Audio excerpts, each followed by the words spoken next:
안녕하세요. 한석훈입니다. 저희 신간인 용심리학이 밝혀주는 추억 속 만화의 비밀, 아토믹 꿈, 마징가의 혼, 원더우먼 아니마의 내용을 소개하며 서민의 의식세계의 깊은 곳을 들춰보는 내밀한 이야기를 펼쳐보겠습니다. 자, 이번 회에는 예고했다시피 저희 최애 만화 주인공 아톰을 소개합니다. 아톰을 보고 자라지 않은 요즘의 젊은이도 아톰을 보면 귀엽다며 대뜸 호감을 표하는 걸 보면 뭐니 뭐니 해도 아톰의 생김새가 사람들의 마음을 잡아끄는 강한 매력을 품고 있는가 봅니다. 귀엽고 사랑스러운 외모에 체구는 어린이 사이즈에 불과하지만 이 꼬마가 거대 로봇 못지않은 천하장사의 별의별 신묘한 능력의 소유자여서 평범한 인간이 해결할 수 없는 불가능해 보이는 과업을 척척 해내는 영웅입니다.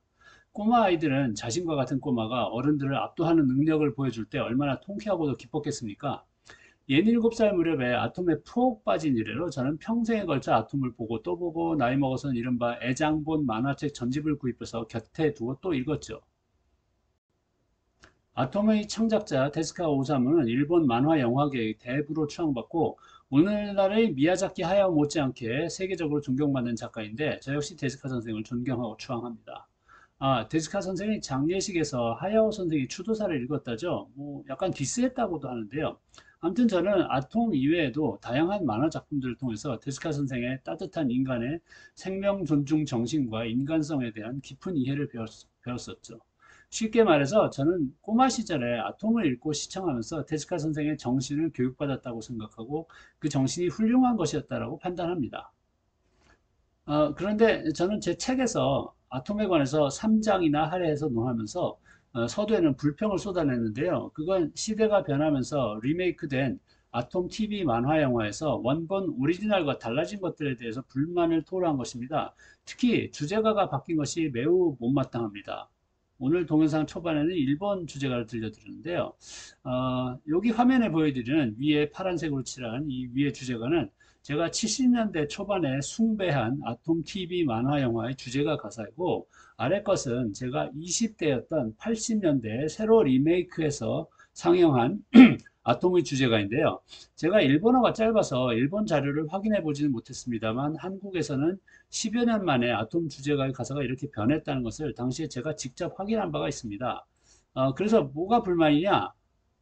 하이라이트 해놓은 것만 보시면요. 원래는 착하고 올바르게였는데 80년대 50 시절에는 언제나 즐겁게로 바뀐 것입니다.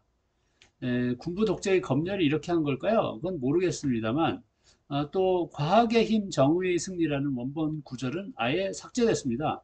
저는 이게 매우 불만스럽습니다. 왜냐하면 저는 7살 때 착하고 올바르게 정신을 그 가치관을 내면화했고요. 그리고 과학의 힘과 정의의 승리라는 어려운 개념을 뇌리에 새겨두고 이해하기 위해서 초등생 시절에 많은 시도를 했었습니다.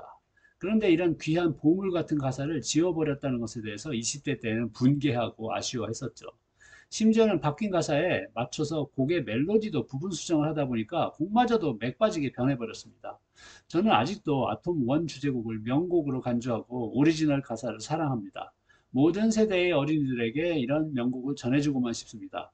제 책은 성장 과정의 내적 어둠에 관해 깊숙이 짚어봅니다만 그렇다 해도 아이들의 마음속에는 아톰 주제가에서 외치는 밝고 사랑스러운 점도 분명히 깃들어 있으니까요.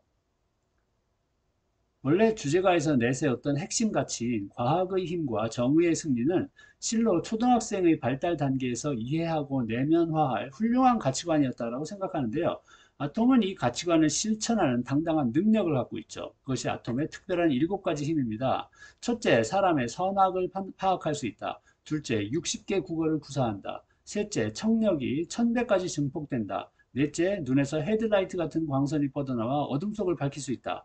다섯째, 10만 마력의 힘을 가졌다. 여섯째, 발밑에 로켓 분사기로 하늘을 자유자재로 난다. 일곱째, 엉덩이에 기관총이 나온다. 이런 대단한 능력 중에서도 사람의 선악을 판단할 수 있다는 것을 저는 꼬마 때 참으로 신기하다고 생각했죠.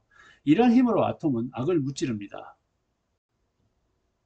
아톰의 수많은 에피소드 중에서도 독자들에게 가장 큰 사랑을 받은 것이 지상 최대의 로봇 편이라고 하는데요. 원어로는 플루토 편이라고 불렀던 것 같은데 저도 물론 열광했던 특별 에피소드죠.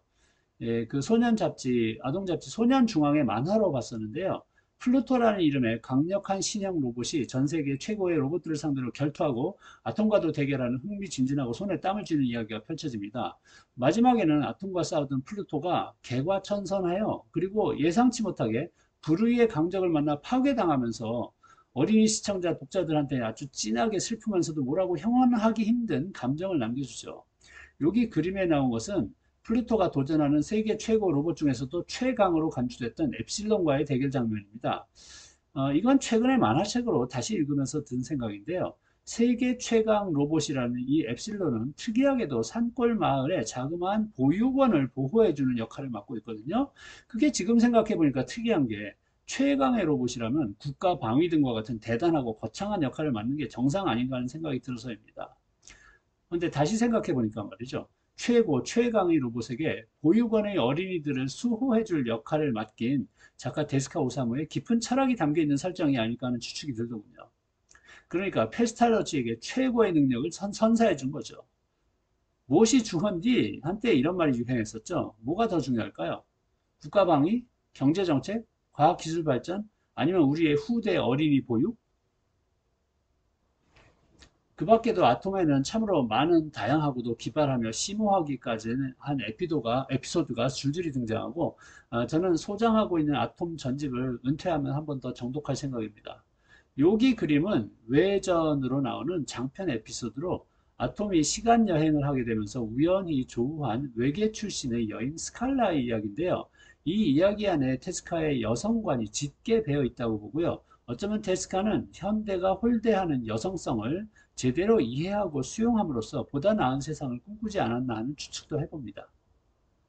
여기서 여성성이라고 하면 요즘의 문화 이념적 지평에서는 적지 않은 논쟁을 불러일으킬 수 있다고 보지만 아무튼 정신의학자 융의 아니마 개념으로 접근할 수 있는 부분이 많습니다. 아니마란 남성 무의식 속의 잠재된 여성성을 말하고 여성 내면의 남성성은 아니무스라고 말하죠. 이 글은 융의 수제자인 여성 마리 루이즈 폰 프란츠 박사의 설명입니다. 제가 보기엔 앞에서 말한 외계의 여성 스칼라가 아니마의 속성을 구체적으로 잘 드러내 줬던 것 같고요. 여성성에 관한 이야기는 제 책의 남은 챕터들에서 더 건드리겠습니다. 아톰에는 이 밖에도 소수자의 인권과 문화 다양성에 대한 상상 등등 인문학도로서 흥미를 가질 소재들이 풍부한데요. 시간 관계상 이 정도만 언급하고 상세한 이야기는 제 책에서 아톰을 다룬 3개의 챕터를 읽어주시면 고맙겠습니다. 아톰은 너무 할 얘기가 많아서 동영상이 너무 길어질까 우려해서 이 정도로 마치겠습니다. 시청해 주셔서 고맙습니다.